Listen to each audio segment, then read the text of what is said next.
ti gbẹgbẹ Odùduwà ò fọ́tẹ̀ túnṣe nìyẹn kò sóṣì kúrò bẹ́ẹ̀ ọmọ onílẹ̀ fẹ́ ló lẹ̀ Odùduwà.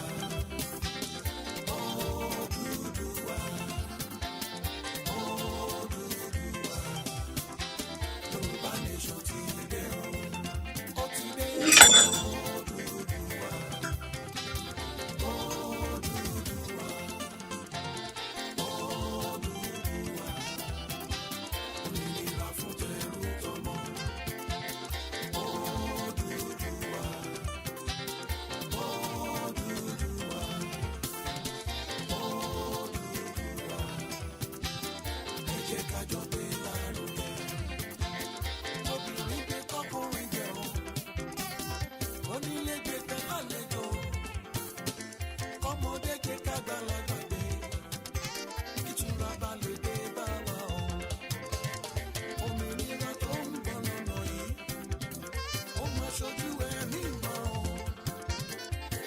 Yoruba lápapọ̀ ẹ jẹ́ ká jọ gbé lárugẹ. Láti London ní Amẹ́ríkà, Canada títí dé Germany, ọlọ́mọdé wọ gbogbo ọmọ Yorùbá o. Kẹ́sàn wọ́pọ̀ ká gbé lárugẹ. Odùduwà. Odùduwà.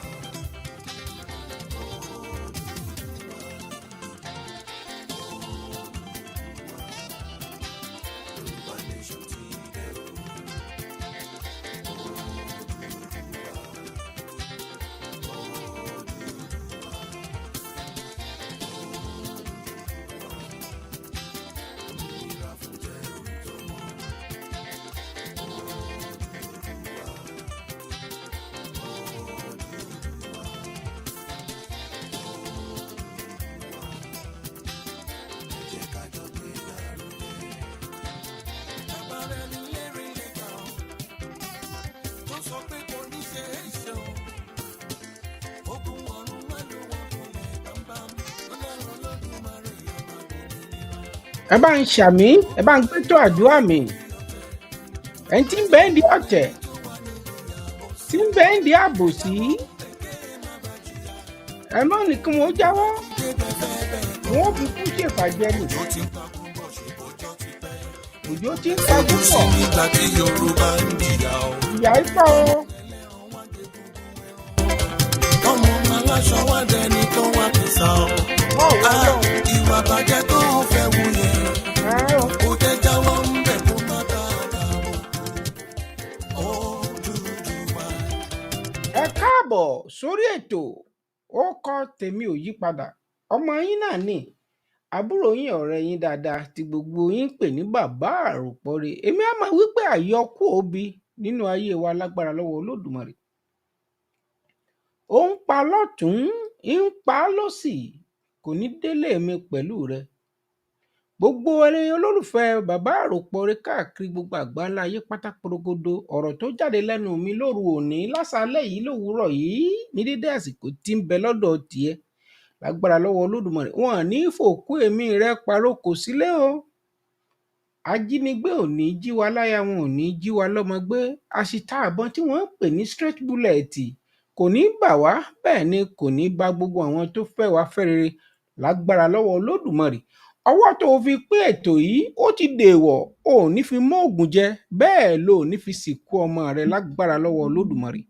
wo bí bàbá ṣe bẹ́ẹ̀ ló bí sì tó, ọkọ ò ní kú mọ́ ọ lórí òyà. bẹ́ẹ̀ bàbá mi tí ń gbọ́ mi, aya ò ní kú mọ́ ọ lábẹ́ lágbára lọ́wọ́ Olódùmarè. bó o ti láìkí ẹ̀ tó o pín fọkùnrin tó o pín bóbìnrin pé tí mo wá mú wá lónìí ó bìtà again o, ẹ má bínú. ibi tó bá bọ́ sí ni kẹ́ bá mi gbà bẹ́ẹ̀, bó ti rí lára mi ni. ijó tó bá káni láàlá ṣùṣẹ́jọ́. the harsh reality, the bitter kola, eléyìí àṣì gan ó lè ó pọ̀ jù. ní tí mo fẹ́ wí lónìí ó gbomijó lójú ọkùnrin, ó gbomi lójú obìnrin. ẹ bá ń pín in fáwọn ọ̀tá, ẹ bá ń pín in fún wọn, ẹ bá ń pín in fún bàbá àwọn bàbá Yorùbá tó jẹ́ pé bámbámú mo yó wọn ò mọ̀ bébí ń kan ẹnìkan kan. àmọ̀rín ìbá kú, ẹ bá ń pín in fún wọn. ẹ pín in fẹ́ni tí ń bẹ ní Yúróòpù, ẹ pín in fẹ́ni tí ń bẹ l'Amẹ́ríkà tó tó rò pé ńgbà tí mo ti ń bẹ l'Amẹ́ríkà kí ló kàn mí, ó kàn ọ́ gbọ̀ngbọ̀ngbọ̀n mọ̀, ó kàn ọ́ jàgbó lọ àǹtí, bẹ́ẹ̀ ni ẹ̀yin mò ń bá wí, ó kàn yín, ó kan gbogbo wa lápapọ̀. Mò ń bọ̀ n ò èdè lágbára lọ́wọ́ Olódùmarè.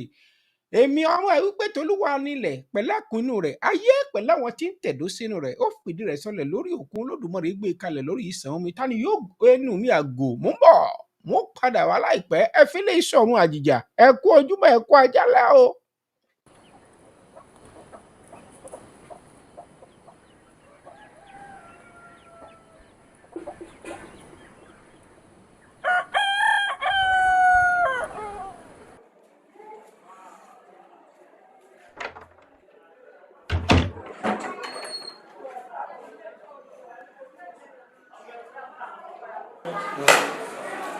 Good morning, sir. Adúpẹ́ mo gbóyìn bò. Good morning, sir. Adúpẹ́ mo gbóyìn bò. Good morning, adúpẹ́ mo gbóyìn bò. Èdè òyìnbó kì í ṣe ti bàbá mi, wọ́n ní pé katapila èyí mẹ́ta fò sálẹ̀. Mo sọ òyìnbó títí mo gba sárífíkẹ́ẹ̀tì, ajá ọbẹ̀ láṣẹ díẹ̀ ló lè o. Good morning, sir. Adúpẹ́ mo gbóyìn bò. Good morning, adúpẹ́ mo gbóyìn bò. Good morning, sir. Adúpẹ́ mo gbóyìn bò. Good morning, adúpẹ́ mo gbóyìn bò. Oúnjẹ òyìnbó kì í ṣe ti bàbá mi, èyìnbó mu tí bàbá mi mú kọ. Ṣé bómi gbóná ni gbogbo àjọ ń rìn, àjọ bẹ̀ láṣẹ díẹ̀ ló lè o. Sótán. Good morning, sir. Adúpẹ́ mo gbóyìn bò. Good morning, adúpẹ́ mo gbóyìn bò. Good morning, sir. Adúpẹ́ mo gbóyìn bò. Good morning, adúpẹ́ mo gbóyìn bò. Ẹ̀wù òyìnbó kì í ṣe ti bàbá mi, èyìnbó wọ súùtù, bàbá mi wọ kẹ̀mbẹ́. Ṣé báṣọ ni gbogbo wa jọ ń wọ̀, àjọ bẹ̀ láṣẹ díẹ̀ ló lè oyin. Good morning, sir. Adúpẹ́ mo gbóyìn bò. Good morning, adúpẹ́ mo gbóyìn bò. Good morning, sir. Adúpẹ́ mo gbóyìn bò. Good morning, adúpẹ́ mo gbóyìn bò. Ìjó òyìnbó kì í ṣe ti bàbá mi, èyìnbójó breakings máa yára ju bàtà. Ṣé bẹ́sẹ̀ ni gbogbo wa fi túlẹ̀, àjọ bẹ̀ láṣẹ díẹ̀ ló lè o. Good morning, sir. Adúpẹ́ mo gbóyìn bò. Good morning, adúpẹ́ mo gbóyìn bò. Good morning, sir. Adúpẹ́ mo gbóyìn bò. Good morning, adúpẹ́ mo gbóyìn bò.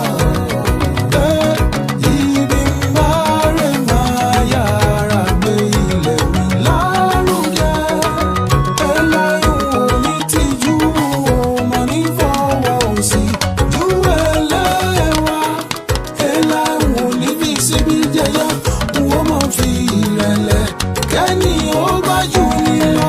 Ẹbí mo ra àwọn èèyàn mi, máa yára sọ èdè mi sí. N ò ní máa dìbò fún ẹ, mo nífẹ̀ẹ́ èdè mi, mo nífẹ̀ẹ́ ilẹ̀ mi. Bó ti rí gẹ́lẹ́ nù ni, mo nífẹ̀ẹ́ èdè mi, mo nífẹ̀ẹ́ ilẹ̀ mi, mo ṣe ń kànkùn tí mò ń pariwo, tí mò ń rọ́ kẹ̀kẹ́, tí mò ń rọ́ kẹ̀kẹ́ pé ẹ gbà wá. Ni mo fi ń wí tèmi nítorí pé wí tèmi dèmí. Wòsàn dèmí sì rèé ò dàbí oníṣọ̀. Bá mi Adéyẹmí Òkúnnúgà bàbá mi dáadáa. Ẹ ní ṣòfò ọmọ o. Bákan náà mo kí Ọlá Akínyẹmí, ìbí ẹ bá ti ń darapọ̀ mọ́ mi, ẹ máa signify kí n sì máa ṣe yín pẹ̀lẹ́. Sámúsìndíìnì bàbá mi dáadáa, ẹ ní tẹjú ilẹ̀ mọ́lẹ̀ o. Bákan náà ni mò ń kí Ọlá Adémọ́lá ẹ̀gbọ́n mi dáadáa, kábíyèsí. Wọ́n ń bẹ nílẹ̀ Yorùbá lọ́hùn-ún. Ẹ̀gbọ́n mi Adémọ́lá, ó tọ́jọ́ mẹ́ta, bó o lọ̀dẹ̀ ṣe rí ọ̀dẹ̀ ọ̀dùn bí? Bàbá mi Adémọ́lá, ṣé ìṣèlú Èkìtì lẹ́wà? Omijé gbojú mi kankankan. Ìbànújẹ́ dorí àgbà mi kodò. Kí ló fà á? Àwọn ọmọ iléèwé ni wọ́n kọ́ o. Ǹjẹ́ ò ṣẹlẹ̀ rí ńgbà táwa yìí ń dàgbà? Ẹsẹ̀ mo fi ń rìn lọ sóko. Màá fẹsẹ̀ rìn lọ kó, kò sì ní sí làásìgbò kankan, á sì fẹsẹ̀ rìn padà. Ilé-ìwé táwa máa ń lọ ńgbà náà lọ́hùn ò lè gbàgbé. Ilé-ìwé táwa máa ń lọ nígbà táwa ń lọ ilé-ìwé nílẹ̀ Yorùbá. À á fẹsẹ̀ rìn kúrò ní abà kan, à á máa rìn lọ abà kẹrin. Ńgbà mò ń lọ ilé-ìwé, a lè kúò ládùúgbò lẹ́kan ká sì fẹsẹ̀ na pópó lọ. Ẹ ń bá mọ Independence Grammar School dáadáa. Mo lè kúò ní Yàbá kí n sì máa lọ sí Independence kí n máa lọ iléèwé ńbẹ̀. Àjọ máa lọ ni. Bó bá ti wá jẹ́ ńgbà tá ń bẹ ní primary school nínú oko, a kúrò á fẹsẹ̀ rìn lọ, kò sí kí n tí ń ṣe wá. Àyú lọ àyúbọ̀ lọ́wọ́ mọ́ yẹnu gbà náà. Ṣùgbọ́n eléyìí tí wá ń ṣẹlẹ̀ báyìí ó lágbára pọ̀ o. Bọ́ba ti ń kú bẹ́ẹ̀ ni ìjòyè ń forí ṣánpọ́n. Àkẹ́kẹ́kẹ́ àyányányá ẹlẹ́ ò gbọ́. Bàbá mi kan tiẹ̀ pé ẹ wo ẹ jẹ́ ń tiẹ̀ ṣe báyìí, ẹ jẹ́ ń fojú òpó kalẹ̀, ẹ jẹ́ ń fojú òpó kalẹ̀. Bó o lẹ ṣe rí sí lọ́dọ̀ yín? Àwọn ọba wọ́n lè fi kí náà ti ń pè é, wọ́n lè fi ìka báyìí kún ó fi tọ́ ẹnu ọba kọ́ba ó sì dákú. Ńgbà tí ọba ilẹ̀ Yorùbá ń jọba ilẹ̀ Yorùbá, ṣé àwọn ọba tí ń jọba tí kì í dìde ẹ jókòó, ẹ dìde ẹ jókòó, ṣé àwọn ọba nù àbí ọba àbẹ́ẹ̀bà àbí kí ni ká pè wọ́n? Ojú gbà mí tì. Ẹni tí ó ká ọba mọ́nulẹ̀ yóò sán ṣòkòtò ẹ. Ó mà ṣe o. Àwọn ọmọ iléèwé nílùú Èkìtì n ò gbọ́ ríjọ́ mo ti délé ayé o. Nínú mọ́tò ni wọ́n tún ti kó wọn. Mò ń bọ̀. Wọ́n jò ní. Káwọn ọmọ tẹ̀ wá gbọ́n àwọn pẹ́ẹ́sì wọn kọ́ bá wọn. Ọ̀kẹ́lẹ́ ọmọ kéèyàn ò ní ẹ̀ẹ́tì. Ẹni láti sọ̀rọ̀ ọ̀rọ̀ dáadáa wọ̀nyí tó. Wọ́n láyé Nàìjíríà. There is no security in our country. Ẹ ṣẹ̀ṣẹ̀ mọ̀ pé kò sí security ní ìnáwó country ní. Wọ́n jò ní. Káwọn ọmọ tẹ̀ wá gbọ́n àwọn pẹ́ẹ́sì wọn kọ́ bá wọn. Ọ̀kẹ́lẹ́ ọmọ kéèyàn ò ní ẹ̀ẹ́tì. Ẹni láti sọ̀rọ̀ ọ̀rọ̀ dáadáa wọ̀nyí tó. Wọ́n láyé Nàìjíríà. There is no security in our country.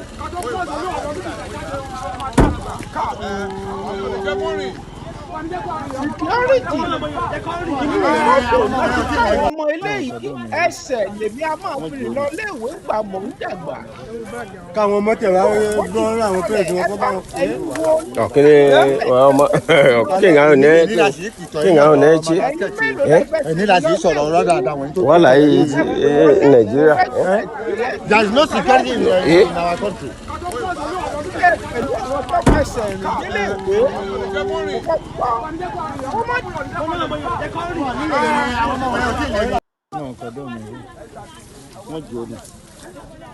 àwọn ọmọ kéékèèké káwọn ọmọ tẹ̀ wá láyé gbọ́n sí àwọn pẹ́ẹ́sì wọ́n wọn kọ́ ṣe bá bí wọn irọ́ pè ni. é. ọ̀kìnrin ọmọ kíngà ò ní kíngà ò ní ẹ̀chí ẹni láti sọ̀rọ̀ ọ̀rọ̀ dáadáa wọ̀nyí tó. wọ́n là yìí orí wa nàìjíríà. pé ó bẹ́ẹ̀ gẹ́ There is no security in our country. àwọn ọba wọ́n lè fi ìka ìgbálẹ̀ lásán kí wọ́n fi tọ́ ẹ̀kẹ́ ọba nílẹ̀ Yorùbá nìsín àwọn ọba tí wọ́n ń jó yahooze àwọn ọba tó jẹ́ pé bí wọ́n bá dé ilé aláàfáà tàbí ilé pàìtọ̀ ó gbọ́wọ́lé wọn lórí báyìí ni wọ́n wàá kúnlẹ̀ arọ́ba tí ń kú ò lórí àpèrè tí pàìtọ̀ ń jòkó sórí àga tí ń jọba Yorùbá yoyoyo bí iná Yorùbá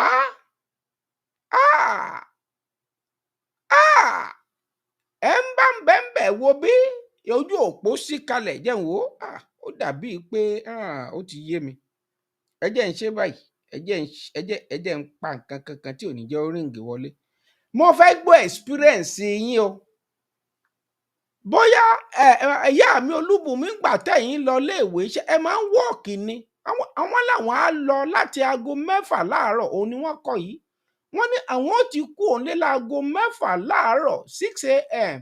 àwọn ó sì rìn lọ sílé ìwé gbọ́mọgbọ́mọ ò sì gbé wọn báàmí Adémọ́lá ṣe é fẹsẹ̀ rìn lọ ilé ìwé rí àwọn mélòó nínú wa ló experience ẹ̀ tẹ́ experience pé kéèyàn ó fẹsẹ̀ rìn lọ ilé ìwé kó sì padà wá nílẹ̀ Yorùbá kọ́ o eléyìí ò ṣẹlẹ̀ rí tá a fi ń dẹ̀rù bọ lọ́rọ̀ eléyìí tún ga jù o n ò rí rí ẹjọ́ ń gbà tẹ́yìn ń dàgbà ṣé gbọ́mọgbọ́mọ ṣé Fúlàní gbé yín ń gbà tẹ́yìn ń dàgbà àwíwíwí akékèké pé n tí ń bọ̀ ńlẹ̀ yìí agbára wa ò ní ka ní nǹkan bí ọ̀sẹ̀ mélòó kan sẹ́yìn mo pe ẹ̀gbọ́n bẹ́ẹ̀ bá wo àwọn program tí mo ṣe lẹ́nu ọjọ́ mẹ́ta yìí mo ní ẹ̀gbọ́n bẹ́ẹ̀ bá wá wo nǹkan tí kí n tó wá débi bítà tí mo fẹ́ sọ mo sọ́ngbà náà lọ́hùn mo ní ẹ̀gbọ́n bí n bá tẹ́ ẹ bá ti gbọ́ tí mo sọ pé ẹ̀gbọ́n Bọ́lá Ahmed bàbá wa Tinubu mò ń pè kí ló fà á tí mo fi ń pè é the most prepared president nílẹ̀ Nàìjíríà òun ni Tinubu ẹni tí ò ní godfatherism Tinubu ni ẹni tí ò sí wípé bàbá kan ń bẹ tí ó máa sọ pé dìde jókòó Tinubu ni bẹ́ẹ̀ bá ń porí àwọn olówó nílẹ̀ Áfíríkà Tinubu ń bẹ láàrin wọn Tinubu yìí ló fẹ́ kan sọ wípé òun ò gbàgbọ́ nínú wọn Nàìjíríà bẹ́ẹ̀ bá ń perí pé àwọn wo ló jà ìjà nàdẹ́kò Tinubu ń bẹ́nu wọn tí Wọlé Ṣóyínká sì ti ń bẹ láàyè tí òkú tó sì lọ bá Tinubu pé gbà àjẹ́ndà méje yìí tó sì dá mi lójú dáadáa yìí pé bí àjẹ́ndà méje yìí tí wọ́n bá tọwọ́ bọ̀ kó bá lọ pẹ́ jù èyí táwọn Mèyítì Àlà ń ṣe yìí kékeré lẹ́ẹ̀tì rí mọ̀rìnwó lẹ́rí ẹ̀ tí ìrẹ́gùn o ẹ̀yin ọmọ Yorùbá o ẹ̀ tí ìrẹ́gùn constitution tó lágbára jù lórílẹ̀‐èdè àgbáláyé lọ́wọ́lọ́wọ́ constitution Nàìjíríà ni ń gba Buhari ń bẹ lórí àpèrè ẹ má gbàgbé ṣe ìrántí èyí tó jẹ́ kóòtù ilé ẹjọ́ gíga tó ga jùlọ ńlẹ̀ Nàìjíríà ó ní ẹ gbọ́ àfira ẹ yí nǹkan kan padà Buhari sì ń bẹ ó sì wá sórí afẹ́fẹ́ ó sì wá tún tiẹ̀ sọ Buhari òun ni Tinubu lọ celebrate yìí o ìyàn ká ní o gẹ́gẹ́ bí olúwa kan kò sẹ́ni tó gbèsè nǹkan kan kí ló fà á agbára ń bẹ nínú constitution 1999 ẹ̀gbọ́n o Bọ́lá Ahmed Tinubu agbára tí ń bẹ nínú constitution 1999 bó o bá pẹ́ kó o tó lò ó omi ó tẹ̀yìn bọ̀gbín lẹ́nu sà ó bìtà láàárọ̀ yìí o ẹ̀gbọ́n in tó mú mi gbé kíní tẹ̀ ń wò yìí tó mú mi gbé jáde rèé. Bí ìgbà téèyàn fàkókò ṣòfò ni. Ẹ̀gbọ́n mo kí ìyá mi Ẹfulíìnì Àlàmú ẹ̀ẹ́ní gbọ́mọ sí lágbára lọ́wọ́ Olódùmarè. Aṣíwájú Àwòyàdé Sàràfà mo kí yín dáadáa. Ẹ máa gbọ́ o, ẹ gbọ́ nǹkan tí bàbá mi Aṣíwájú sọ. Ó ní mò ń máa ń fẹsẹ̀ rìn. Ó ní ilé ìwé kékeré nù. Ó ní oko a máa ń fẹsẹ̀ rìn láti aago 5 láàárọ̀ tí èèyàn ò ní ríran, èèyàn ó sì lọ sóko, kò sì sí nǹkan bá èèrà ò ní ràn lúwẹ̀ nílẹ̀ Yorùbá. Eléyìí tó wá ṣẹlẹ̀ yìí bó ń bẹnu oko báyìí, àwọn Yorùbá máa ń pòwe kan, mò ń bẹnu ilé mi ò fọrùn rọ̀, òwe àtijọ́ ni. Èèyàn á máa ń bẹ nínú yàrá rẹ̀ tí ó sì fọrùn rọ̀ tọ́rùn rẹ̀ ó sì dá. Níbi táwọn Fúlàní tí wọ́n ń kó wọn wọlé kẹ̀tí ní nǹkan bí ọdún mélòó kan sẹ́yìn, nígbà tí bàbá wọn Buhari ń bẹ lórí àpèrè. Akẹ́kẹ́kẹ́ ayányányá kọ́lọ́hún ó bẹ̀rẹ̀ ìfẹ́ ni re. Akérédolú ó kẹ́kẹ́kẹ́ wọ́n ti kó wọn wọlé bìbà. Ẹ wá wo ohun tá a bára wa ní ìsìn ẹ̀yin ọba tó kù. Àwọn èèyàn ò tiẹ̀ wá ṣàánú yín mọ́ báyìí.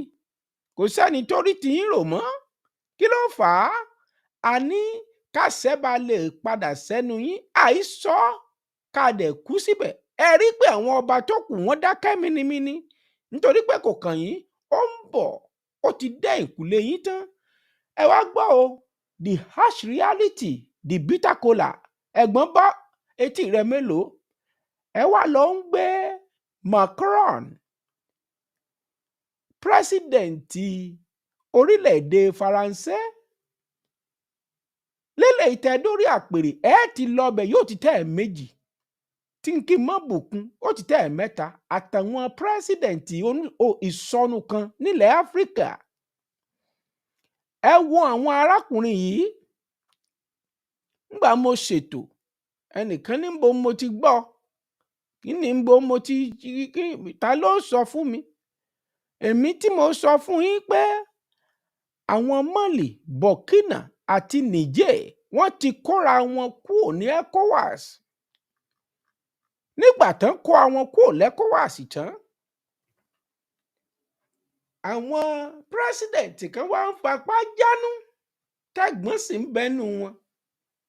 Ṣé ẹ rí béèyàn bá fi òyìnbó, àwọn onímú sọ̀rọ̀sọ̀rọ̀ àjàjà àwọn Faransé, béèyàn bá dẹjúlẹ̀ fún wọn, wọn ò bá yé ẹnìyẹn jẹ́ bí wọ́n ti bá yé àwọn francophone country jẹ́ ni.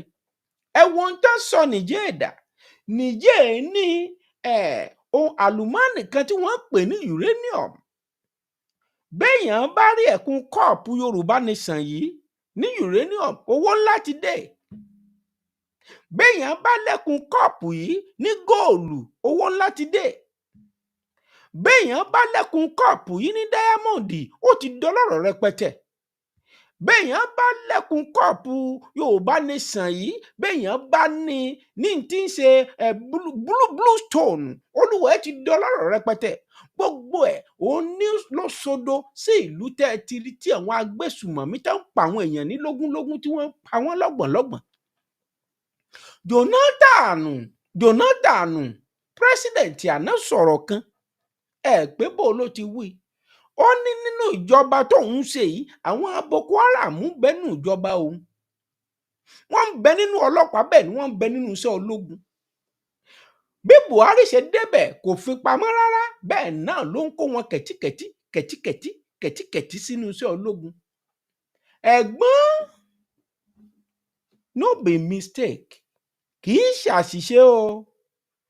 Bẹ́ẹ̀ ṣe dépò tẹ́ dé kì í ṣàṣìṣe.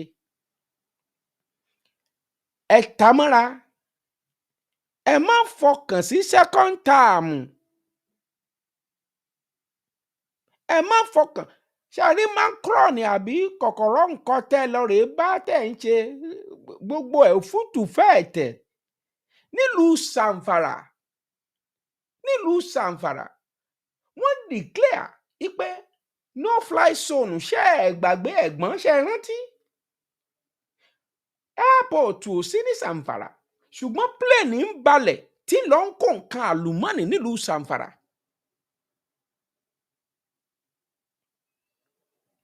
Kí la gbé kí la jù ẹ̀gbọ́n ẹ ro kíní dáadáa ẹ má jẹ́ ó pẹ́ bó bá pẹ́ yóò dọṣẹ. Àwọn ará Abíjáde wọ́n làwọn méjì á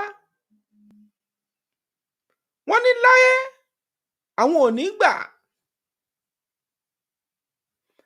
ò ní gbà ó bẹ́ẹ̀ tí ń kó nǹkan lọ sílùú Èkó ẹ ń kó olúlé iléeṣẹ́ bàálù ẹ ń gbé lọ sílùú Èkó ẹ ń mú kinní kan ẹ ń gbé lọ sílùú kinní kan Èkó yóò dogun o yóò di wàhálà o. Ṣé ẹ rántí àlì ìdùmẹ̀ bó bá jọmọ Yorùbá ló sọrú ẹ̀ yóò ti wà lẹ́wọ̀n bí mo ti ń sọ fún yín. Bó bá jọmọ Yorùbá ló kọ ìwé síta wípé bí ẹ̀yin ìjọba Nàìjíríà ò bá fi alágbájá kalẹ̀ láàárín wákàtí báyìí nítójú yín ò rí a ó na tán pẹ̀lú yín bí owó á dà lúrú ni á bà nǹkan jẹ́ o á dà nǹkan rú. Ọmọ Yorùbá ọ̀hún yóò máa ṣẹ́jú mọ́pẹ́mọ́pẹ́ ní kérémọ́njé báyìí ni. Ẹ̀gbọ́n bó bá pẹ́ yóò dọṣẹ́ o. Ọ̀rọ̀ tí mò ń sọ yìí bìtà òyìnbó á tì nìyàn sí bèbè ikú. Ẹ rò wípé wọ́n fẹ́ràn yín ni wọ́n fẹ́ kẹ́ ẹ ṣe ọmọ ìyá yín nìjẹ́ kẹ́ ẹ ṣe wọ́n lọ́ṣẹ́. Ṣùgbọ́n àwọn ilé wa kóra wọn pé ó dáa àwa ò tiẹ̀ wá ṣe ECOWAS mọ́. Ẹ wá gbọ́ ohun ẹ̀gbọ́n ṣé ẹ mọ̀ wípé àwọn European Union wọ́n ń ṣe epo láti ilẹ̀ Nàìjíríà tí ó gba Nìjẹ́ kọjá. Nígbà tí wọ́n bá ṣe epo yìí ìlú Nìjẹ́ ilẹ̀ tí Nìjẹ́ ní gan pàápàá yóò fẹ́ tó ìlàjì Nàìjíríà. Nígbà ibo lepo yìí fẹ́ gbà àwọn tí ń sìn ti Nìjẹ́ lẹ́yìn wọ́n mọ̀ nǹkan tí wọ́n ń ṣe. Mo kí yín o bàbá mi Koiki Media ojú ò ní tì yín o. Bàbá tí mò ń pè ní White Lion nìyẹn ẹ ò ní tẹ̀lé níbi tó gbé lójú bọ̀dá mi dáadáa láti inú ìyá mi. Mo kí Koiki púpọ̀ ihun tí Koiki ń dánwò òun ò lè dán agbára mi ò gbé ṣùgbọ́n ní kéékèèké táwọn tọ̀sán tòru ni Koiki ń pariwo kọ́lọ́n kó jọ kó fi sẹ́yìn àwọn tí ń pariwo ìtọkàntọkàn. Mo wá bẹ̀ gbogbo ẹ̀yin èèyàn èyí tẹ́ ẹ lọ́kùnrin tẹ́ ẹ lóbìnrin tẹ́ ẹ lọ́mọdé tẹ́ ẹ lágbàlagbà tẹ́ ẹ ní káàkiri gbogbo àgbáńlá ayé ẹ sọ fún wọn wípé a ò gbọ́dọ̀ padà bẹ́ẹ̀ ni no going back. Béèyàn bá lòun ó padà lákòókò yìí bí ìgbà téèyàn padà lọ kú dànù ni.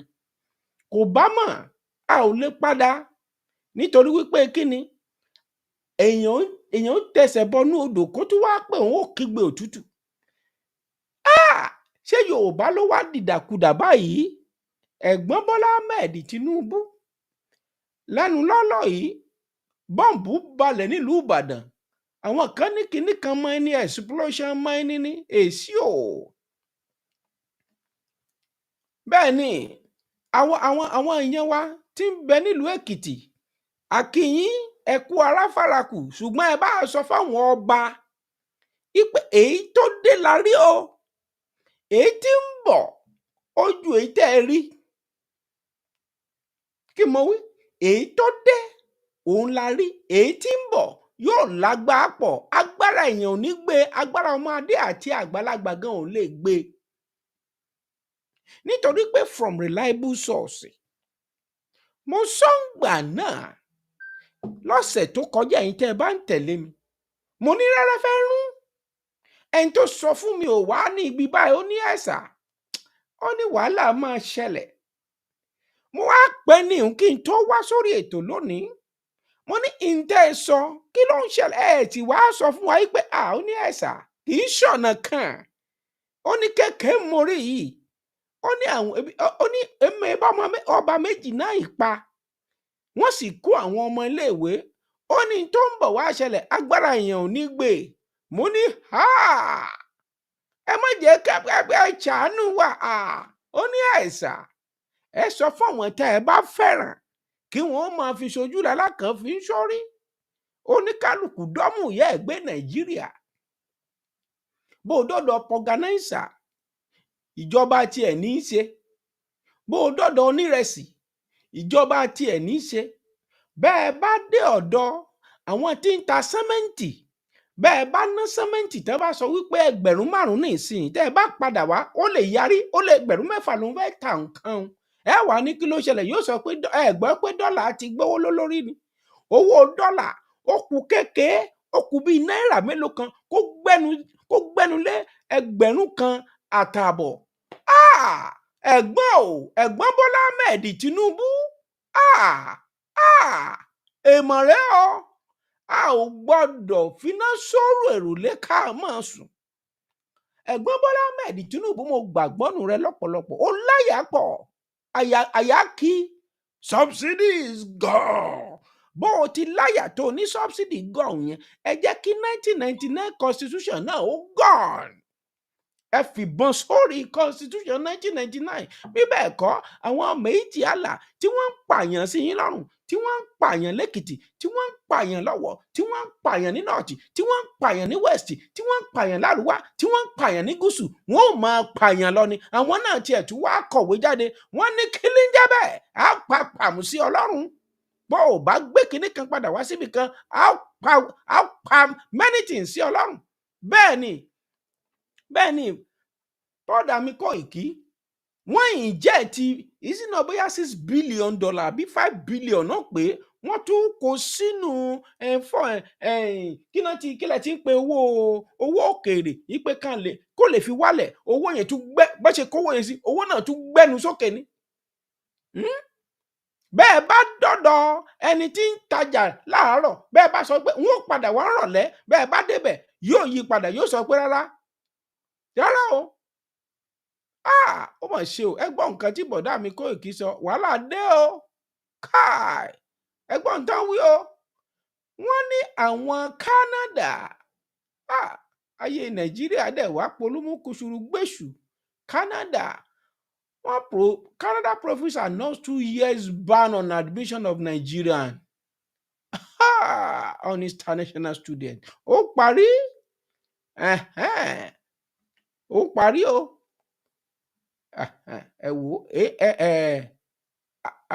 ẹ̀gbọ́n mi Koiki ti mú jáde o ìyìn tí dọ́là ń sọ ṣé èmi sì ń sọ pé ó kù díẹ̀ kó gbẹ́nulé ó ti gbẹ́nulé o òun náà ni White Lion ń gbé jáde yìí o ó ti gbẹ́nulé o 1,500 ọ̀ràn ti bá o nǹkan ti dàrú ẹ wo Great Britain kábíyèsí Olódùmarè ẹ wo owó Great Britain ọ̀ràn ti bá kábíyèsí Olódùmarè ẹ̀gbọ́n Bọ́lá Ahmed Tinubu agbára ń bẹ lọ́wọ́ rẹ̀ constitution 1999 ẹ jẹ́ kó ní kálukú ó padà kí wọ́n lọ develop space wọn nítorí wípé ìlú tó bá jẹ́ consumption kí wọ́n máa kó jẹ́ mùmù nìkan ni wọ́n mọ̀ mo sì sọ́ngbà tẹ̀yìn àwọn mínísítà mo ní olè ló pọ̀ jù nù mínísítà tẹ̀yìn àwọn èèyàn ní kí n gbẹ́nu sọ́hún bá mo ṣe mọ̀ ó ṣẹ̀ṣẹ̀ bẹ̀rẹ̀ ní ọdún kan ti fẹ́ pé a ò kórìíra Yorùbá nation ò bá Tinubu lẹ́jọ́ a ò bá jà bí ìbá ṣe Yorùbá nation Bọ́lá Ahmed Tinubu ò lè di ààrẹ Nàìjíríà gbogbo ẹnu mi sọ bẹ́ẹ̀ ni ṣé ẹ gbàgbé lógùn state tó pè mí lọ́kàn tá a bá sa Yorùbá ọ̀hún orílẹ̀-èdè Yorùbá lọ́kàn bó ti sọnù tá a bá sì wá ń sọ Yorùbá ọ̀hún èmi lọ́kàn ibi tẹ́mi lọ́kàn ti jáde nù ẹ̀gbọ́n ó ti kàn ọ́ kò sẹ́ni tó bá ọjà pàápàá ẹ wo nǹkan tí Koiki sọ kò sí àòbá oníjà kankan pínrín ṣùgbọ́n táwa ń sọ ni wípé a rí ìlú lágbàáyé tí wọn ò pé 5,000 ní population wọ́n sì ṣoríire wọ́n gbèdè ara wọn nǹkan ń lọ létòlétò wàhálà tí ń bẹ ní Nàìjíríà lọ́wọ́lọ́wọ́ kékeré ni bẹ́ẹ̀ bá sì ṣe pẹ́rẹ́ àlàáfíà ó sì jọba wàhálà náà ni constitution 1999 let everybody go and develop his or her space. Ẹni ẹ fẹ́ kí Nàìjíríà ó pín afẹ́ kó tóbi ó dáa a ti gbọ́ ṣùgbọ́n ẹ jẹ́ ká padà sáàyè wa kí Yorùbá ó máa ń ta nílẹ̀ Yorùbá bó tiẹ̀ jẹ́ ẹ̀pà ẹ jẹ́ ká lọ máa gbìn pípa ipò àwọn àgbẹ̀ ti sá ńgbà mò ń dàgbà bébí bá fẹ́ jà nílùú kínní kan là á máa ń ṣe àwọn àgbẹ̀ wọn ó sá lọ oko wọn ó wú ẹ̀gẹ́ wọn ó ti ṣẹ̀gẹ́ wọn ó ti ṣàkùrọ̀ wọn ti ṣùgbọ́n ẹ̀gbọ́n má jẹ́ kí wọ́n ó purọ́ fún ọ àwọn mínísítà tí wọ́n ó purọ́ má jẹ́ kí wọ́n ó tàn ọ́ jẹ àgbẹ̀ ò lè wọnú oko mọ́ àgbẹ̀ tó wọnú oko òkú rẹ̀ la gbé padà wálẹ̀ ẹ wò bọ́n ṣe pa wọ́n lọ bí rẹ́rẹ́ nílẹ̀ Benue bàbá mi Samson Báyọ̀ mo kì í dáadáa o bẹ́ẹ̀ ni a ò méèkì up bó ti rí nù nítorí ọ̀rọ̀ Yorùbá nation ni nítorí Sunday Ìgbòho pariwo tó jáde tán in tó fà á tí ọ̀rọ̀ Tinubu fi dàrẹ́ nu ẹ má ṣe jẹ́ ká gbàgbé Bọ́lá Ahmed Tinubu bó o bá fi ọkàn tán igbákejì rẹ wàhálà ń bẹ ẹ jẹ́ àṣẹ báyìí bóyá mò ń make it up àwọn ènìyàn ṣètìmọ̀ fún ara rẹ̀ ni wọ́n sọ wípé Bọ́lá ó wá tún lọ yàn ó wá lọ yan ẹ̀kọ́ níbi tọ́wọ́ rẹ̀ ò ti tágbọ̀n ẹ̀kọ́ wo Bọ́lá Ahmed yàn níbi tọ́wọ́ rẹ̀ ò ti tágbọ̀n ẹ̀kọ́ burúkú gbà òun rèé o. Especially as it concerns security. You must have an enabling environment in order to do anything. So you cannot take someone that is virtually senile and another person that has been associated on several occasions with funding terrorism. That is Kashim Shettima. Kashim Shettima, we should not forget Kabiru Sokoto. Kabiru Sokoto was one of the most wanted terrorists, and he was found and arrested in his house. Let us understand and let us not forget, this terrorism, this banditry, this carnage is not just happening by mistake. It's a multi-billion-dollar industry.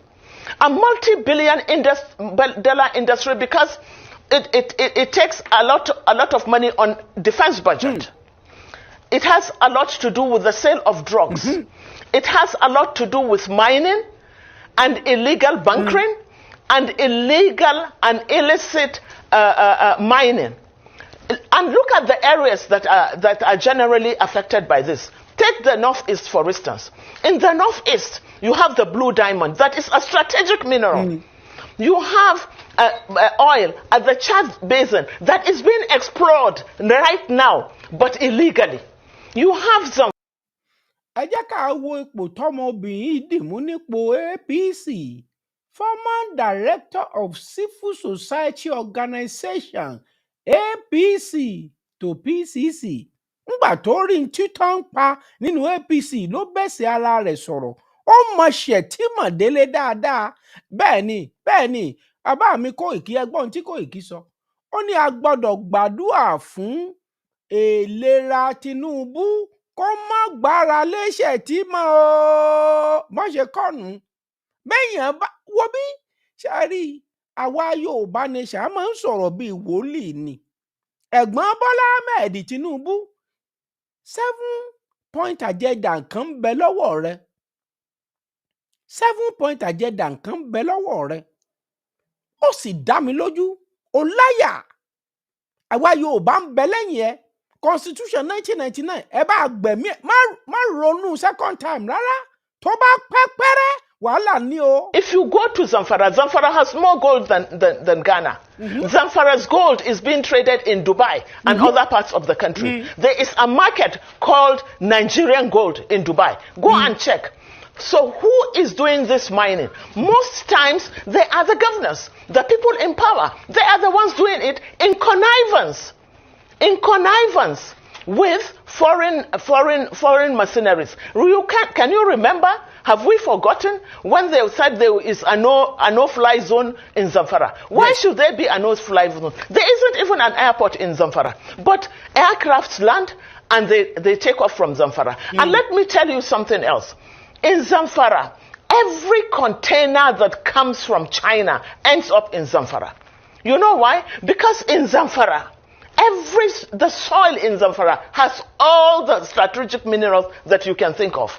So when the containers come in from China, they land they end in Zamfara, and a bag of Zamfara soil is today sold at 5,000.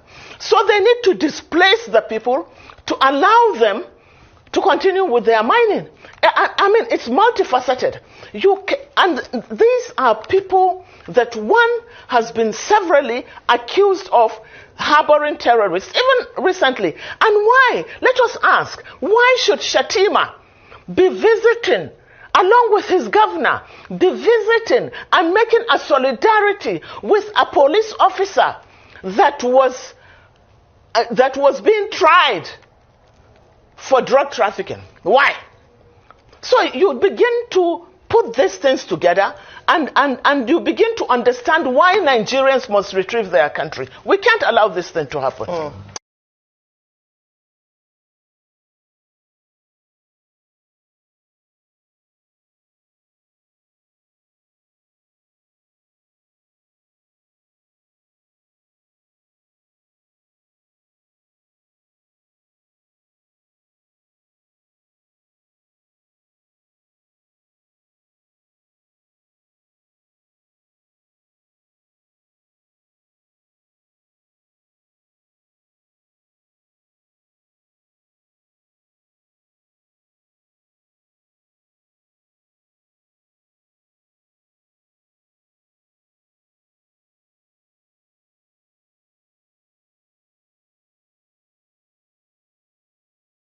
Ẹ má bínú, mo dúpẹ́ ìyá mi, wọ́n ní ohun tí mò ń sọ wọn ò gbọ́.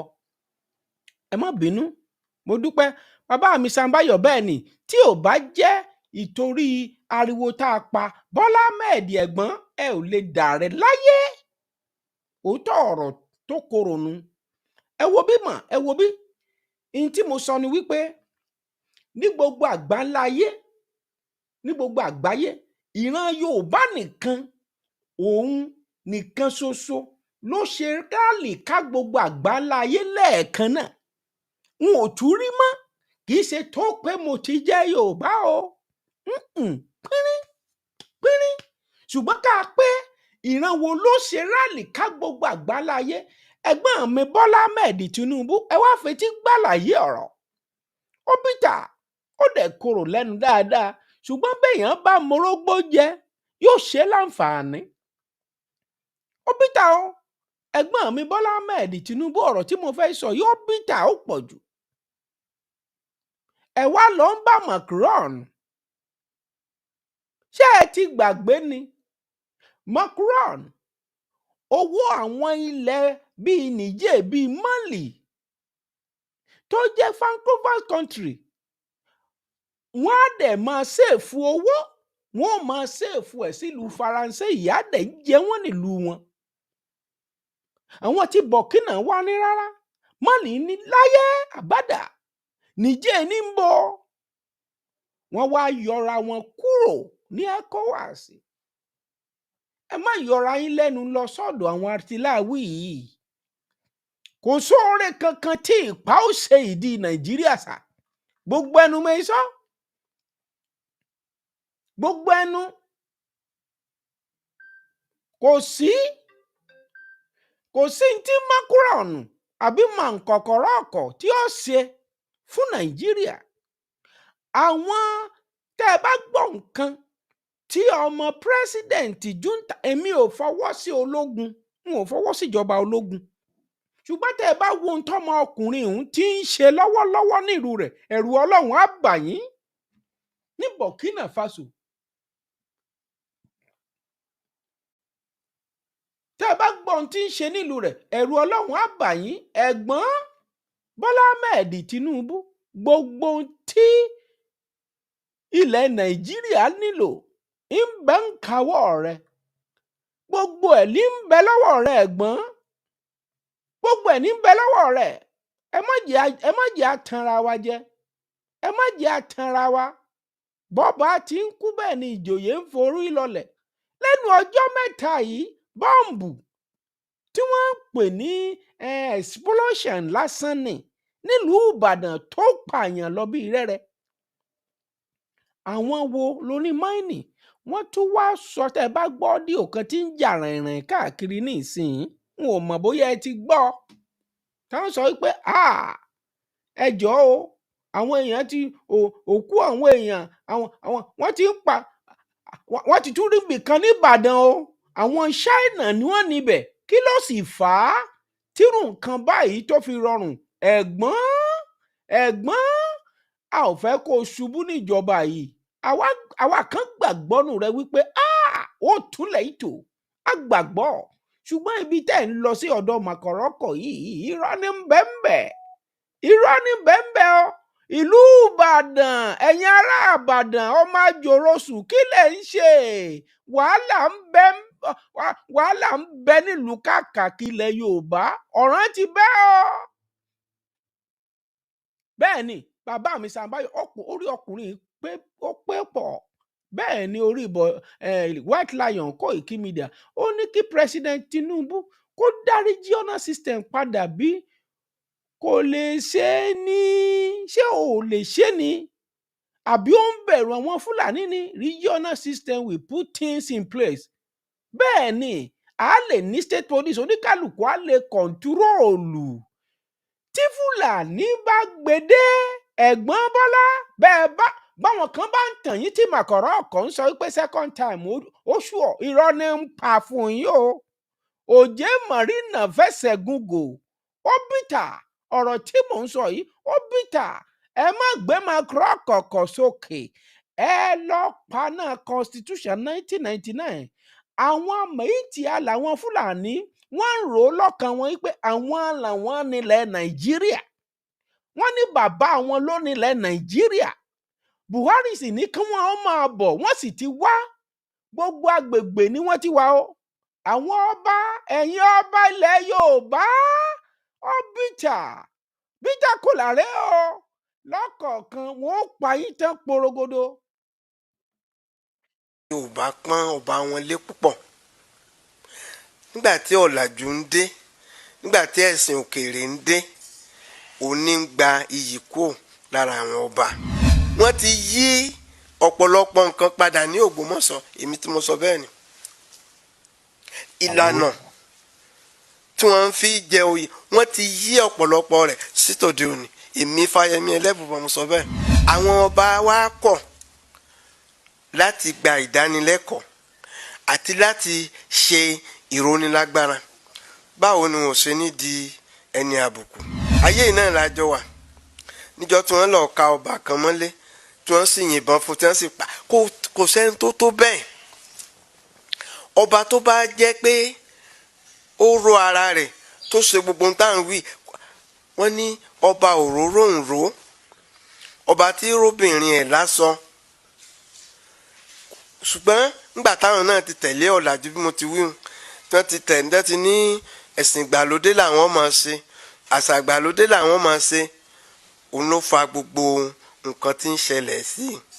Nígbà ìwáṣẹ̀ ọba yìí jáde, ọba yìí lọ ibì kankan, tí wọ́n bá ọdún tó bá jẹ́ ọdún òòṣà tí wọ́n ń ṣe nílùú, bóyá Ọ̀ṣun ni wọ́n ń bọ̀ ń bẹ̀ o, bóyá Ṣàngó ni o, bóyá ìjọ yẹn àwọn èèyàn ó tó kó wálé pé n ó fojú kan ọba lónìí, n ó rí ẹ̀ẹ̀kan tó bá jẹ́ ń rí ọlẹ́ẹ̀mí o, n ó rí ọlẹ́ẹ̀mí o, ó tún ti dẹ̀ mí wọn tó rí. 1937 ni èèbó tó wà lẹ́kọ̀ọ́ tó rán ni sí Ọ̀ọ̀ni nígbà tí ọ̀rọ̀ dìjà tẹ́ ń jà sáde láàrin àwọn Ìṣàgámù àti kínní. Ọ̀ọ̀ni ní òun èèwọ̀ àwọn ò jáde, Ọlọ́run lọ́mọ iye ètùtù tí wọ́n ṣe, àwọn míì ò sùn tí Ọ̀ọ̀ni fi lọ tó fi padà síbẹ̀, tí ó jẹ́ pé wọ́n ń sọ ọ̀nà ni. wọ́n ṣe tutù wọ́n rúbọ wọ́n dágbẹ́ torí kò ṣẹlẹ̀ rí ibi tí adé wà ibi tó rí wà ibi tí gbogbo Ọlọ́run ti ṣe gbogbo ẹ̀ fún wa bẹ́ẹ̀ téèyàn yìí bá ṣe akótilétà téèyàn bá sọ máa lè èèyàn ò gbọ́dọ̀ sọ pé kí gbogbo nǹkan wọ̀nyẹn kó wọn kò dàgbó téèyàn bá jẹ́ ẹlẹ́sìn Kristi tó jẹ́ ẹlẹ́sìn Muslim tó bá ti mọ̀ pé òun ò ní lè máa ṣe orò gbogbo nǹkan tá à ń ṣe ńlẹ̀ Yorùbá kò lẹ́tọ̀ọ́ kópò wọn jọba bí ọba bá wọ ibì kan nísìn ilẹ̀ ó máa mì àyà gbogbo àyẹ̀yàn ni ó jà tí ó là kàràkàràkàrà báyìí kí ni ń jẹ́ bẹ́ẹ̀ ṣé bí gbogbo ń tà ń wí tí wọ́n ń ṣe tí ń sọ wọn níjọba bá dọba gan bá máa mọ̀ pé òun ti kú lẹ́yìn lásán mọ́ kò sí ń tọ́ ya ọba sọ́tọ̀ láàrin èmi àti ẹ ju gbogbo nǹkan tá à ń wí lọ n ti ń jẹ́ ká pè wọ́n lọ́ba òun ni wọ́n láwọn ò ṣe mọ́ òun làbùkù fi ń kàn wọ́n àwọn ọba náà ti padà sí ẹsẹ̀ àárọ̀ kí wọ́n máa ṣe nǹkan ìbílẹ̀ wọn kí wọ́n mọ̀ pé àwọn ni alámòjútó gbogbo nǹkan yìí ní ìpìlẹ̀ kó tó di pé ọba yìí jáde ṣebí ó ní nǹkan kan tó wù láàrin ẹni tó kọ́kọ́ jẹ ọba àkọ́kọ́ Ọ̀rúnmìlà ló ṣe fá tí ó fi parẹ́ tí wọ́n fi wá fi adé pààrọ̀ rẹ̀ tó fi di pé ọba ń dádé lónìí nǹkan tó wà látàrí ẹni tọ́jọba ni wọ́n ń dé kìnìyẹn mọ́ tó gbóǹtà ń wí tí ọba tó ọwọ́ àwọn afọbajẹ ni tí ọba ní tò ọwọ́ àwọn afọbajẹ ni torí pé ẹni ní kú ọba ọmọ wá ọba ọmọ lọ àwọn afọbajẹ ni ọmọ kú ọ̀pọ̀lọpọ̀ wọn ò mójútó lẹ́yìn pé àṣà Yorùbá pọ́n. ẹ̀yin ọba ilẹ̀ Yorùbá ẹ̀yin ọba ilẹ̀ Yorùbá ńgbà kan wọ́n là ń bú yín ó káwọn èèyàn láàánì ńgbà kan mo rántí White Lion sọ̀rọ̀ ó fìbínú sọ̀rọ̀ nítorí pé ọ̀rọ̀ á máa ká White Lion lára ó fìbínú sọ̀rọ̀ sọ́ba kan nílẹ̀ Ògùn àwọn kan ní kó mórí wá o ṣe rí báyìí ní ìsìn kì í ṣe pà ń bú yín káṣẹ́ bá lè padà sẹ́nu ọba kẹ́bà lè gbọ̀rẹ̀gẹ̀dígẹ̀ ní wọ́n ti ẹ̀gbọ́n yóò ní làwọn ọba kan kóra wọn jọ lógùn state wọ́n wá lọ pẹjọ́ wọ́n lọ sí House of Assembly wọ́n ní kí wọ́n yí padà a ò ṣe kinní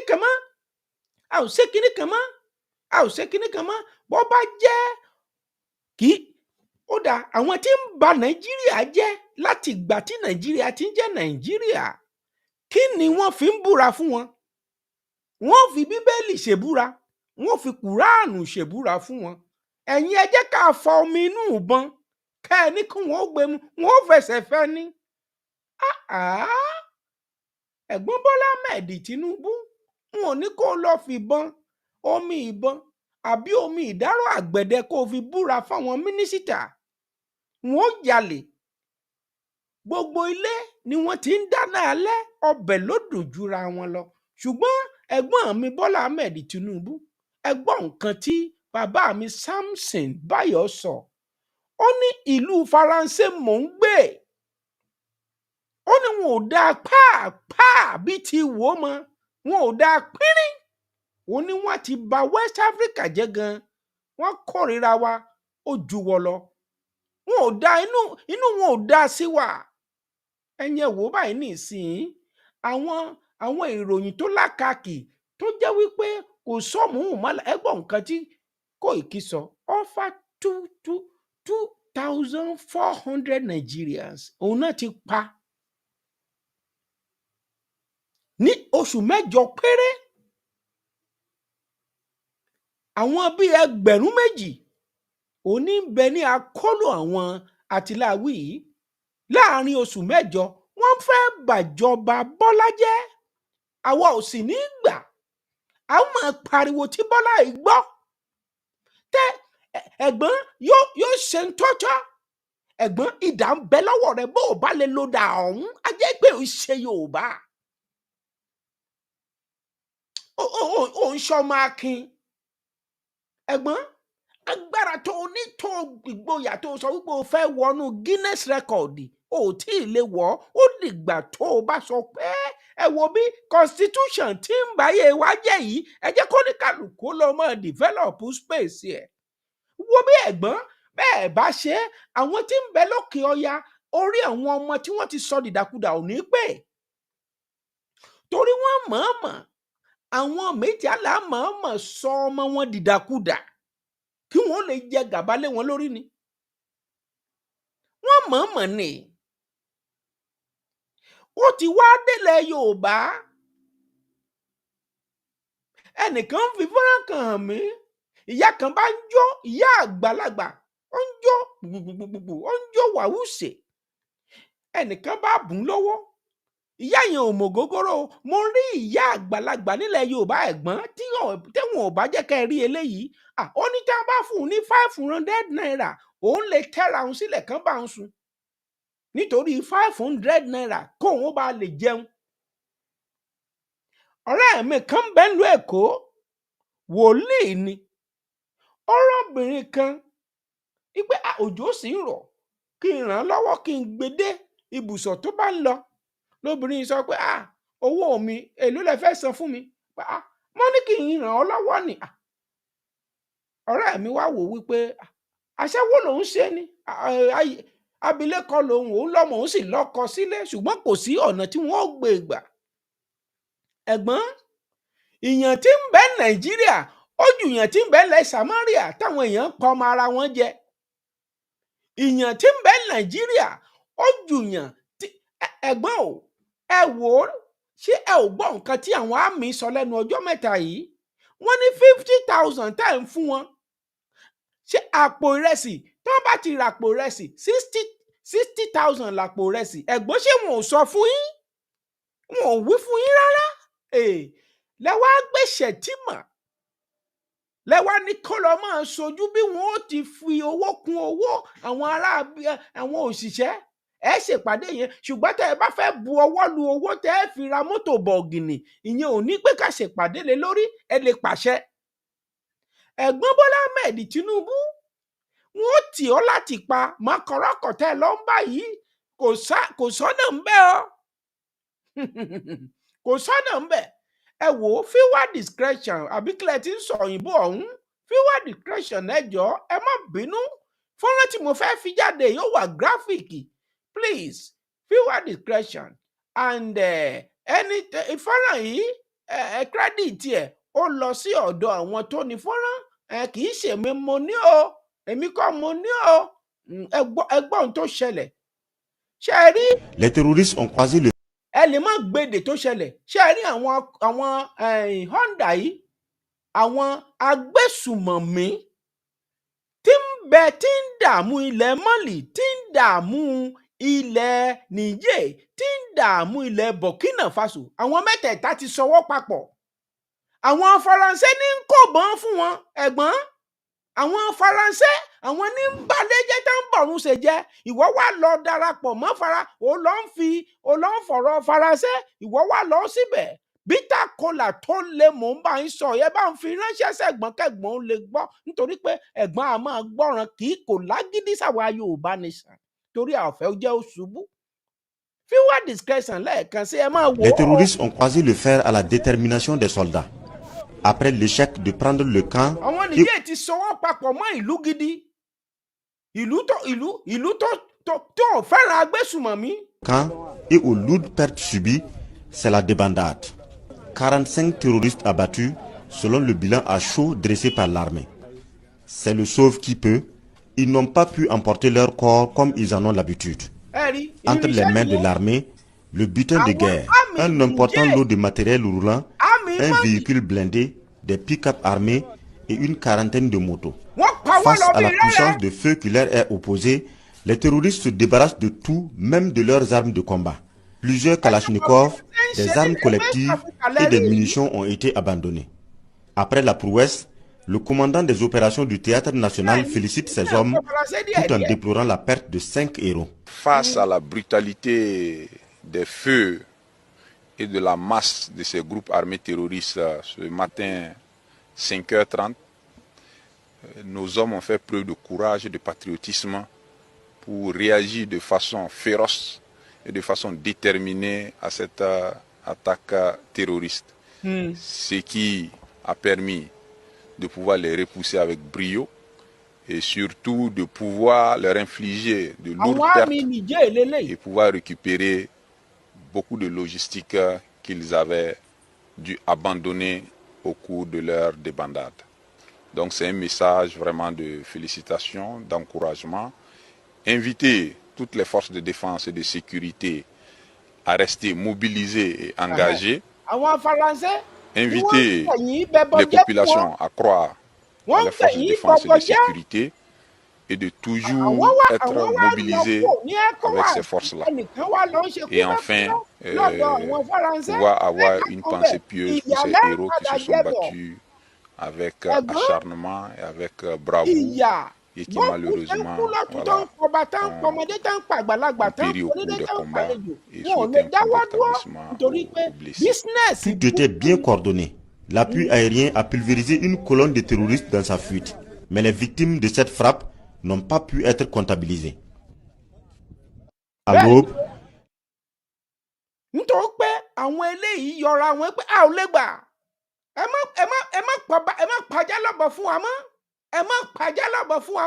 ẹ̀gbọ́n bíta kola lélẹ́yìí kò sí ń tẹ́ ẹ lè rí bọ̀ kò sí ń tẹ́ ẹ lè mú bọ̀ níbi tẹ́ ẹ lọ yìí òfò ìjẹ́kejì ọjà ni àwọn aráabí ẹni tí wọ́n máa fi ṣòwò ni wọ́n ń wá ẹni tí màkọ̀rọ́kọ̀ ó fi ṣòwò òun ní ń wá kò sẹ́ni tí ń bọ́ lóòbù kú dòwò papọ̀ ẹ̀gbọ́n o gbogbo ohun tí nàìjíríà nílò ń bẹ́nu nàìjíríà gbogbo tílẹ̀ yorùbá nílò ń bẹ́nu ilẹ̀ yorùbá ẹ má yọra yín lẹ́nu ẹ má yọra yín lẹ́nu ẹ̀yin ni ṣíàmánù ṣíàmánù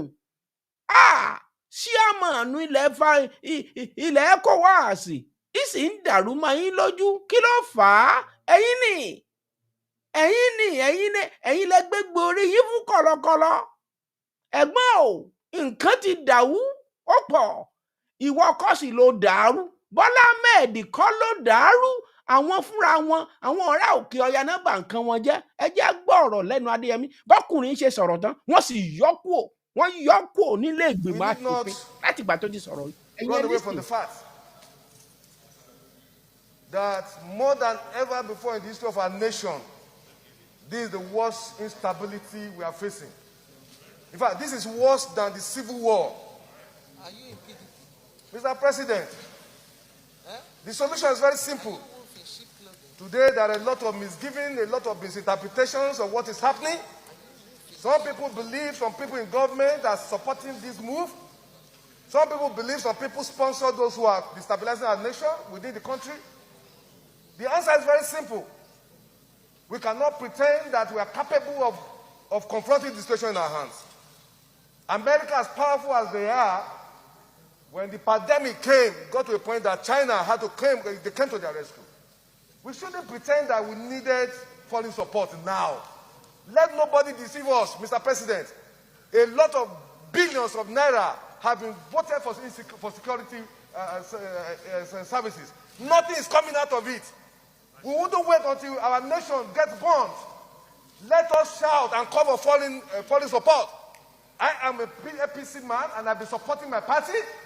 But the president should get to know that it has gotten to a point that we who are supporters, who are members of the APC, we can no longer keep quiet. The president must rise to the occasion. Yoruba say, you not see the truth and you are afraid to say it because you will die. We must open, Mr. President. The nation is on fire. The president must rise to the occasion. It costs us nothing to get foreign support. We must rise to the occasion. We must bring in people to save this country, or else we will be consumed. Every one of us will have a chapter for history. Whenever the history of this period will be written, whatever is our position, we have a chapter. We cannot keep quiet any longer. It has gotten to a point that we cannot sleep with our two eyes closed. We are not free. Our children are not free. The president must rise to the occasion. There's no nation that is so powerful that doesn't need support of other nations. Individual cannot say you will leave the war without any other person with you. So we must rise. The situation is our security system has collapsed. It has failed. And because it has failed, we need to look for foreign support. It costs Nigeria nothing. Forget the ego, forget the superiority of Nigeria in African nation. Today, we are facing serious problems. If our nation is to survive this period, I'm not in doubt that the security architecture we have today cannot cope with what we are facing. Every part of this country is threatened. From the north to the south, nobody is safe. Nobody can travel 50 kilometers in our nation. I feel like shedding tears for a country that we grew up, where nobody harasses you when you travel from Lagos to Maiduguri. I done it in times past. Today I cannot travel from here to Kaduna to Niger State where I was born. The president must know that this is a bad time for our nation. We must look for foreign support to save this nation. This is my position, Mr. President. We must rise to it. They are killing people in the east, in the west, in the south. Mr. President, that guy seeking foreign support, Jonathan did before this guy called Barack Obama knocked him because he did not sign LGBTQ. Ẹ fẹ́ lọ bá Faransé, wrong choice ni. Àwọn gangan lọ̀gá agbésùmọ̀mí.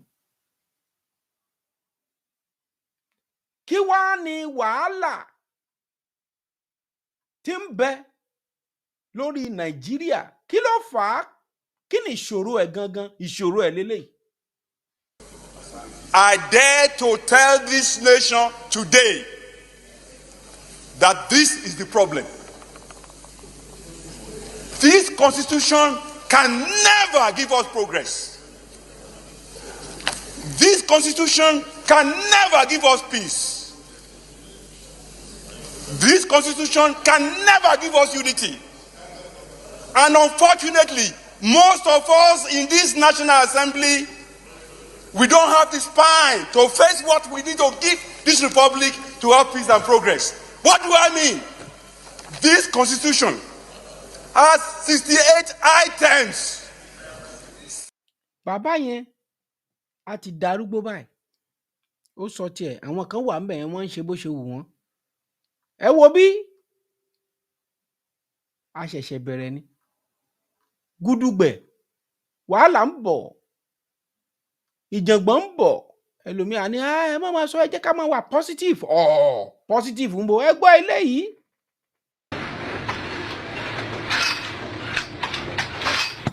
What Nigerian army is doing is recycling insurgency. They are simply recycling insurgency. And my worries and my pain for Nigerian people is that we have docile leaders from different sections of this country, from different national, ethnic nationalities. Leaders that have chosen to be docile, that have chosen to deliberately remain dumb and stooge and a walking stick in the hands of few. The last time I checked, we have prominent leaders from northwest, from southeast, from southwest, from south-south, from middle belt, who are seeing the excesses and they are seeing the misgiven by some few individuals in this country and are keeping quiet. I put it to them that in no distant time, if they think because they are leaders today, they have the backings of security, they have all it takes to be protected, in no distant time, they will also be affected because there is no champion forever. They will not remain in power forever. Yes. And the evil that will befall Nigeria, people will cut up with them. So the high time they wake up to speak and then decide and take cogent and the very, very correct decision against this, I see as recycling of insurgency, the better for us. I don't know if you are seeing the danger ahead. It's easier, I'm a trained forensic psychologist. It's easier for you to rehabilitate somebody who is mentally retarded, either as a result of drugs or any other factor. It's easier to rehabilitate him and redefine his mindset and make him a better person and as well re-engage him to the society. An insurgent is an extremist. Bẹ́ẹ̀ni. He is not dwelling all he's doing based on how much you are giving him. An insurgent is an extremist that can sacrifice even his life. And thinking what he's doing it to the glory of God Almighty. Bẹ́ẹ̀ni o. And let me give you my take on this and where I am seeing danger ahead. So once upon a time, we had OPC. And these people terrorized the southwest. And the government dislodged them because of the excesses in their activities. They were never seen as potentials to be re-engaged into the Nigerian army. The last time I checked, we had Bakassi. They were also pushed away by Nigerian security. And their activities were banned. They were never seen as potentials to be re-engaged into Nigerian military. The last time I checked, we had Niger militants, the Avengers, and the whole of this. They were also given amnesty by the federal government.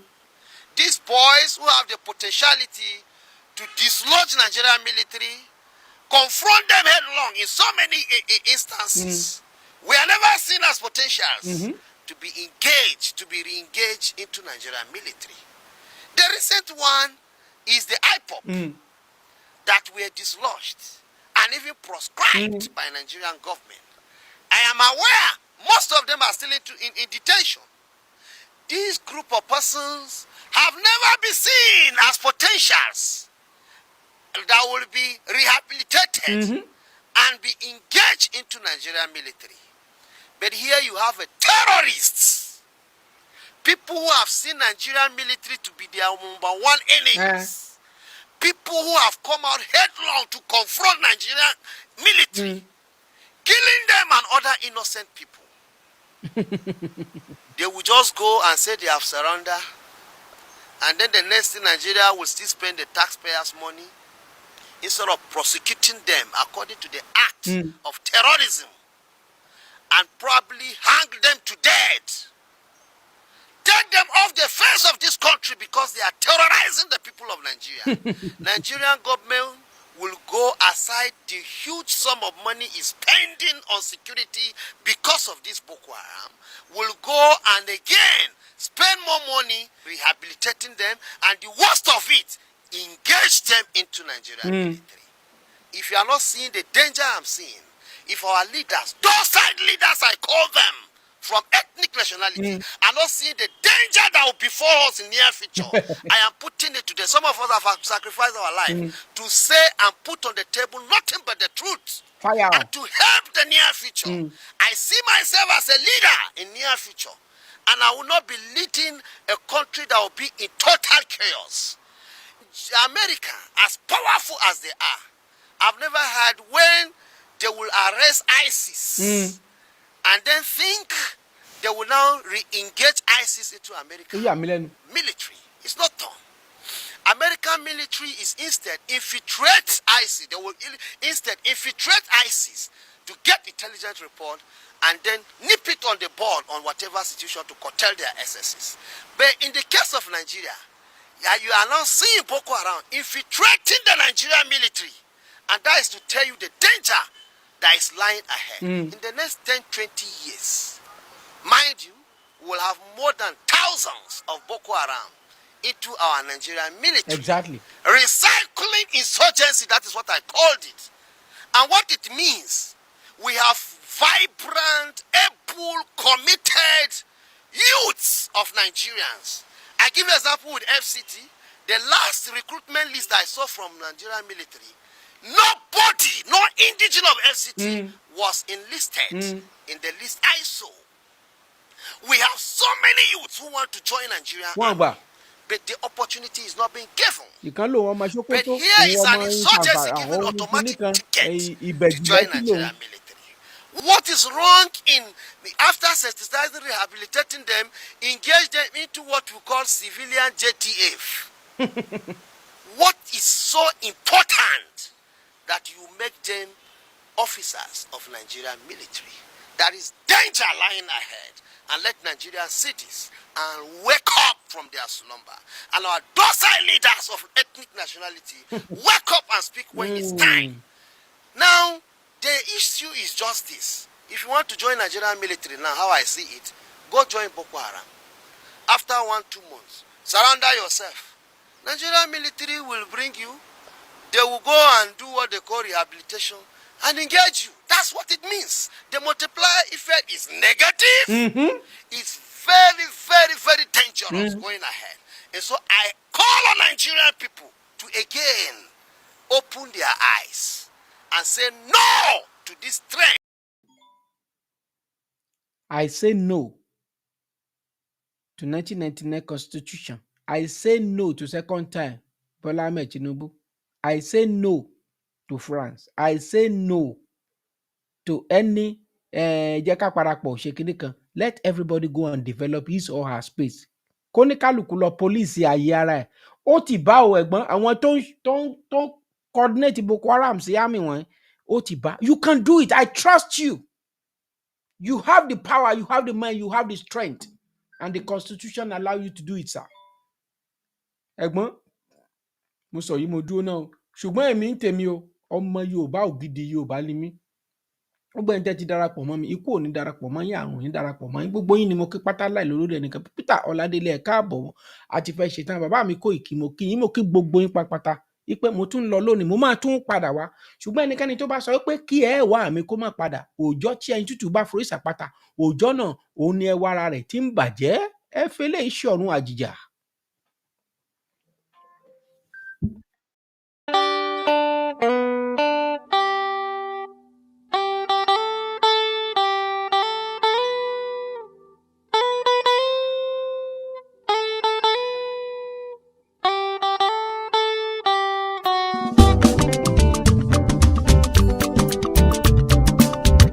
Àwọn ọmọ Odùduwà ayé ayé wa òye.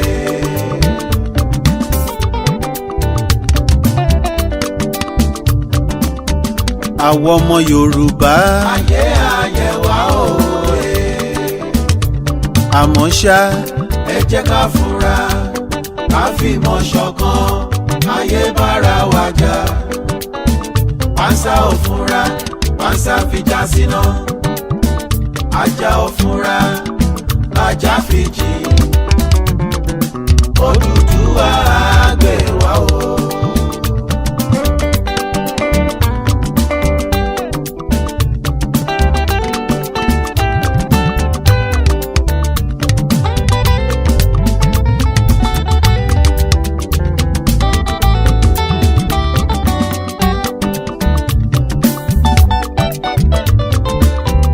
Àwọn ọmọ Odùduwà ayé ayé wa òye. Àwọn ọmọ Yorùbá ayé ayé wa òye. Àmọ́ ṣá ẹ jẹ́ ká fura ká fìmọ̀ ṣọ̀kan ayé bára wa jà. Pánsá ò fura pánsá fìjà síná. Ajá ò fura ajá fìjì. Odùduwà gbè wá o. Tán bá ń sọ̀rọ̀ nípa ọ̀làjú, àwọn ọmọ Yorùbá ni. Tán bá ń sọ̀rọ̀ nípa ọ̀mọ̀wé, àwọn ọmọ Yorùbá ni. Wàláì, tán bá ń sọ̀rọ̀ nípa ọ̀jọ̀gbọ́n, àwọn ọmọ Yorùbá ni. Tán bá ń sọ̀rọ̀ níbi kágbáfẹ́, àwọn ọmọ Yorùbá ni. Tán bá ń sọ̀rọ̀ níbi kájayé, àwọn ọmọ Yorùbá ni. Tán bá ń sọ̀rọ̀ nípa kátẹpá mọ́ṣẹ́, àwọn ọmọ Yorùbá ni. Àwa la làwọn lójú, àwa la jẹ́ kán já sí oyoyoyoyo. Odùduwà gbè wá o.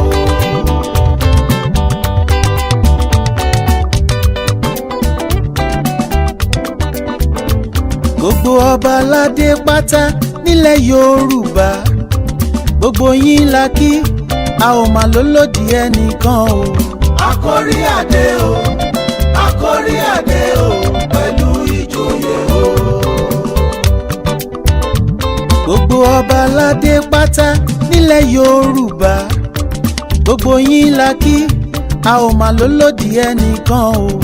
Àkórí adé o, àkórí adé o, pẹ̀lú ìjòyè o. Gbogbo lọ́ba lọ́ba nílẹ̀ Yorùbá gbogbo ẹ̀yin àgbààgbà ọmọ Odùduwà ẹ bá wa dá sí ẹ má jẹ́ ó bàjẹ́ ẹ bá wa ṣe kó gún régé. Àkórí adé o, àkórí adé o, pẹ̀lú ìjòyè o. Délé Blanco ti gbórin dòde o. Délé Blanco, Délé Blanco, Délé Blanco ti gbórin dòde o. Ẹgbẹ́ òkìkí olókìkí olóríire.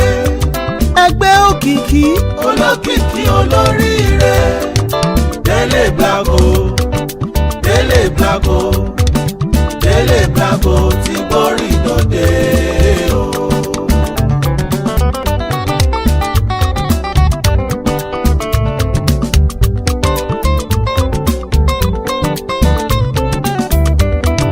Délé Blanco ti gbórin dòde o.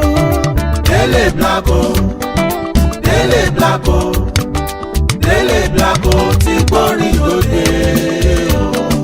Ẹgbẹ́ òkìkí olókìkí olóríire.